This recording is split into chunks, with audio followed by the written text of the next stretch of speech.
নির্বাচনের আগে বড় জোট করে চমক দেখাতে চায় ইসলামী দলগুলো। নাম প্রকাশ না করলেও নেতারা বলছেন ভিন্ন ধারার কিছু দলও যুক্ত হচ্ছে এই জোটে। পিআর পদ্ধতিতে নির্বাচন দাবিতে শিগগিরই মাঠে নামার ঘোষণাও দিয়েছেন ইসলামী দলগুলোর নেতারা। ইমরানার ক্যামেরায় মাহমুদ সোহেলের রিপোর্ট। সরকারের রোড ম্যাপ অনুযায়ী ত্রয়োদশ জাতীয় সংসদ নির্বাচন হবে ফেব্রুয়ারির প্রথমার্ধে।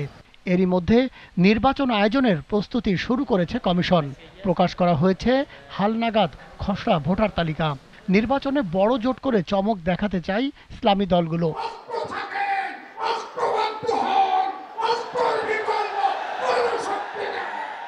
ইসলামী দলগুলোর নেতারা বলছেন, গত ৫৪ বছরে জন আকাঙ্ক্ষা পূরণ করতে পারেনি ক্ষমতাসীনরা। উল্টো ঘুষ, দুর্নীতি আর চাঁদাবাজিতে জড়িয়েছে তাদের নেতাকর্মীরা। তাই বিকল্প হিসেবে এবার ইসলামী দলগুলোকে বেছে নেবেন ভোটাররা। কেন ব্যর্থ হয়েছে বাংলাদেশ? কেন এবার সুযোগ তৈরি হয়েছে? ব্যর্থতার কারণ হলো সততার অভাব। আমাদের অন্য কোনো অভাব ছিল না। যখন যেই দলে ক্ষমতা বিগতদিনে গিয়েছে সবাই কারাপ্টেড ছিল, দুর্নীতিতে জড়িয়ে গেছে। গ্রামে গঞ্জে মফস্বলে আমরা যতটুকু বিচরণ করি ওই একই আওয়াজ, যে আসুন আপনারা ইসলামী দলগুলো এক জায়গায় আসেন, আমরা আমাদের মনের মতো প্রার্থীকে বাছাই করি বা আমাদের ভোট অধিকার প্রয়োগ করি।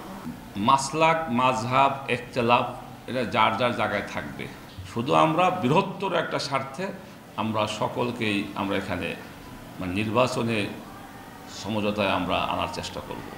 ইসলামী জোট ক্ষমতায় আসলে বাংলাদেশ আফগানিস্তান হয়ে যাবে এমন গুঞ্জনকে চক্রান্ত হিসেবে দেখছেন তারা।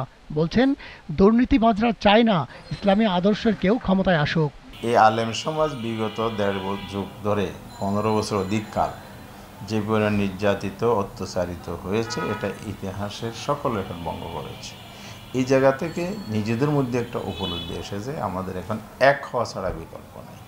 কৌশলগত কারণে আমরা এই জোট বা সমঝোতার ডিক্লারেশন করছি না, আমরা আরও অবজার্ভ করতেছি, আরও দেখব। এরপরে যখন সময় হবে তখন ঠিকই আমরা এটা ডিক্লারেশন করব। বাংলাদেশ খেলাফত মজলিস, জমিয়ত ওলামা ইসলাম, বাংলাদেশ জামাত ইসলামী সহ বিভিন্ন দলের সঙ্গে বারবার করে বৈঠক হয়েছে, এখনও চলমান। প্রত্যেকের একই কথা, আসলে আমরা একটা বাক্স পাঠাই। এইটা যদি পাঠানো যায় সামনে একটা ভালো ফলাফল আসবে। এই যে নিরাশা, হতাশা যেটা, এটা দূর হবে আশা করতেছি। সুষ্ঠু ও নিরপেক্ষ নির্বাচনের জন্য অচিরেই পিআর পদ্ধতির দাবিতে মাঠে নামার ঘোষণা দিয়েছেন ইসলামী দলের নেতারা। ৮ সালের থেকে বলে আসতেছি PR system. Mahmud Sohel, GTV news, Dhaka.